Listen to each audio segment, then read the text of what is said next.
پھلوں کے بعد شام کو کھانے سے جسم میں کیا اثرات مرتب ہوتے ہیں؟ موسم گرما کے ساتھ ہی بازاروں میں آموں کا ڈھیر لگ جاتا ہے، جن کو دیکھ کر ہی منہ میں پانی بھر جاتا ہے۔ آم کو پھلوں کا بادشاہ بھی کہا جاتا ہے کیونکہ اس کا ذائقہ ایسا ہوتا ہے کہ جتنا بھی کھا لیں دل نہیں بھرتا۔ مگر کیا اس پھل کو کھانے سے صحت کو بھی کوئی فائدہ ہوتا ہے یا نہیں؟ اس کا جواب یہ ہے کہ آموں کا ذائقہ ہی بہترین نہیں ہوتا بلکہ یہ پھل صحت کے لیے بھی بہت زیادہ مفید ثابت ہوتا ہے۔ غذائی اجزا سے بھرپور ایک آم سے جسم کی پروٹین، کاربوہائیڈریٹس، فائبر، قدرتی مٹھاس، vitamin C, vitamin B, vitamin A, vitamin E, vitamin K, copper, potassium, magnesium اور ریبوفلین جیسے اجزا ملتے ہیں۔ آم میں موجود وٹامن سی مدافعتی نظام کو طاقتور بناتا ہے، جبکہ جسم کو آئرن جذب کرنے میں مدد فراہم کرنے کے ساتھ ساتھ خلیات کی صحت کو بہتر بناتا ہے۔ کیلوریز کی مقدار کم ہوتی ہے۔ اس پھل کا ایک اور فائدہ کیلوریز کی مقدار کم ہونا ہے۔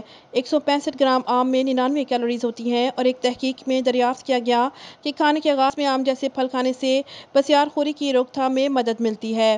ذیابیطس کے مریضوں کو بھی اس میں فائدہ ملتا ہے۔ آم میں موجود وٹامن سی مدافعتی نظام کو طاقتور بناتا ہے۔